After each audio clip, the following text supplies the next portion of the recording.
The bank employees rudely kicked out a middle-aged black man, considering him an insignificant customer. They had no idea they would soon be faced with a shocking revelation. This man was the owner of the bank. How would their behavior change when the truth came out? Charles Rayner, the founder of Rayner Financial, adjusted his coat before the mirror. He had spent years building his bank with the promise of excellent service and respect for every client. However, recent reports had disturbed him. Rumors of staff mistreating clients who didn't appear wealthy or powerful.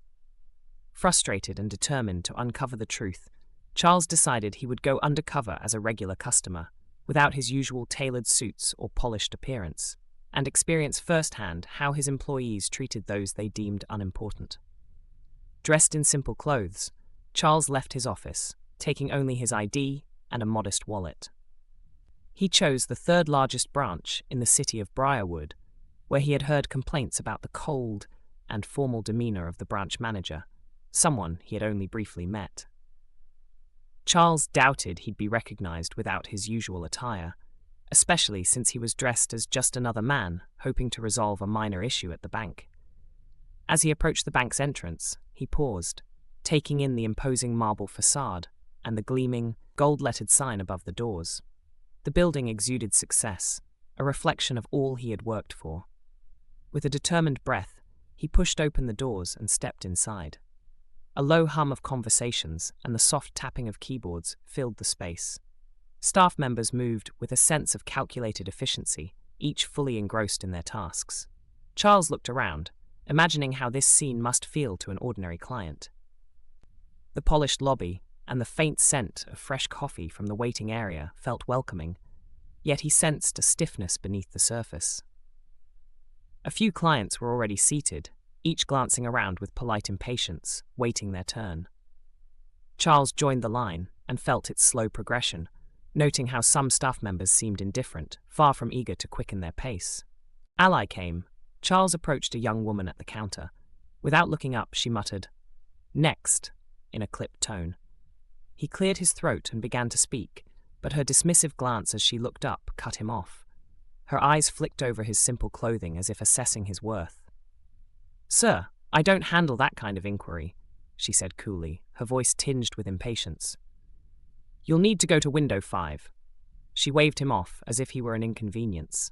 Charles felt a prick of irritation, but nodded and moved to the indicated window, determined to keep his calm. At window 5, he encountered a man in his mid-30s who barely glanced at him as he explained his question.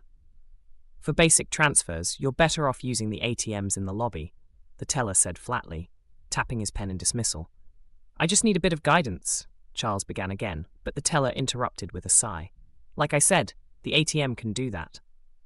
I don't have time to explain every little thing." Charles's frustration grew. He was used to respectful service, especially at the bank he had built. But here, his polite inquiries were met with contempt. He caught glances of faint amusement among the other tellers, some rolling their eyes as they observed him.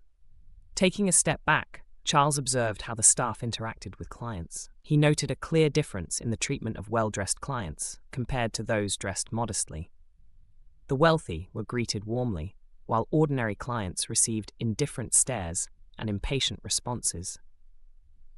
It unsettled him to see such bias in a place meant to offer equal treatment to all.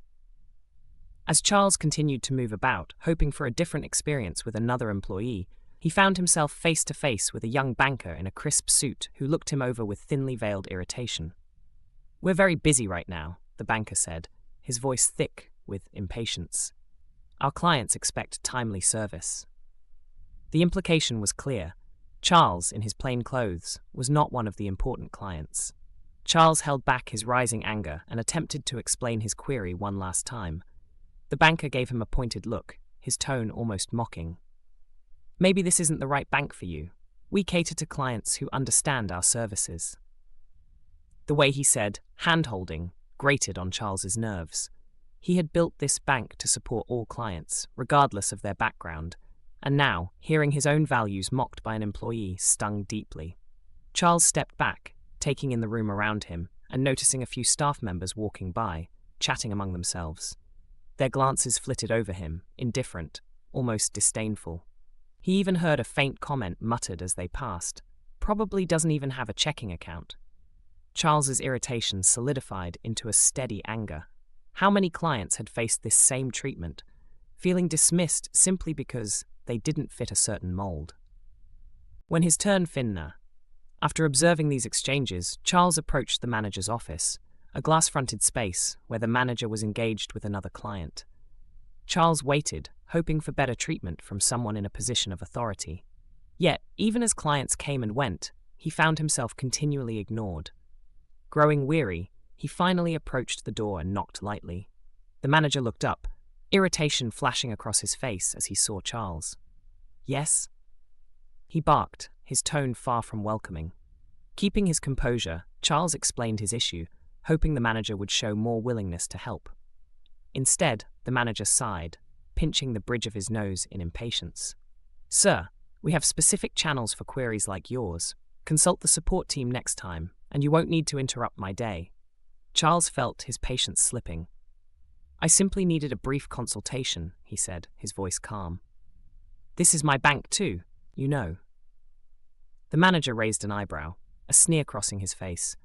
"Oh, I'm sure it is," he replied with a mocking tone. "But we're a professional institution. If you're dissatisfied, perhaps try a different bank."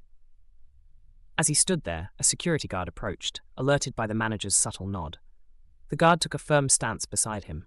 "Is there a problem here, sir?" he asked, his tone carrying an unspoken judgment. Charles shook his head, trying to mask his anger. "No, no problem," he replied, and with a final look at the manager, he turned and walked out, feeling each step echo with frustration.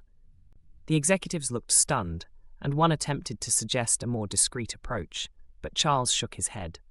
"No, discretion is what allowed this culture to fester. We need transparency. Our clients deserve respect, and I will not compromise." He instructed his HR team to prepare for his return to the branch, this time in his usual attire, and with a team to observe every interaction. The following day, Charles returned to the branch with his team. Dressed in his tailored suit, he watched as the staff's faces shifted from casual indifference to confusion, then shock. The young teller who had dismissed him now stood frozen, his face pale. The manager, who had ordered his removal, stared wide-eyed, clearly recognizing the gravity of the situation. Charles approached the counter with a calm but commanding presence. "Do you remember me?" he asked, looking directly at the young teller who had mocked him. The teller stammered, his voice barely audible. Charles continued, "Do you realize that every person who walks through these doors deserves respect? Do you know that our role here is to serve every client, not just those you think are worthy?" Turning to the other staff members who had treated him poorly, he addressed them one by one, his voice steady yet piercing. Every client should be met with dignity. This bank was created for all people, not just a select few. He faced the manager. "You, as a leader, allowed a culture of superiority and disrespect to take root here. Today, we start changing that."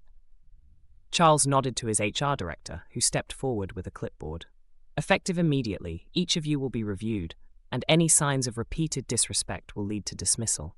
We are implementing a full audit, mandatory training in customer service, and a new code of conduct.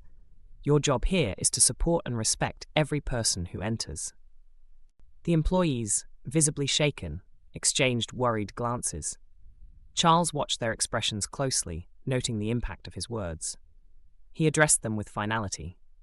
Rainer Financial stands for integrity, empathy, and fairness. Those who cannot embrace these values are welcome to leave. In the days that followed, Charles's HR team conducted evaluations of the entire branch. Staff who exhibited consistent patterns of disrespect were disciplined, and some were dismissed. Charles ensured every employee underwent empathy and client-centered service training, including role-play scenarios to practice patience, respect, and understanding.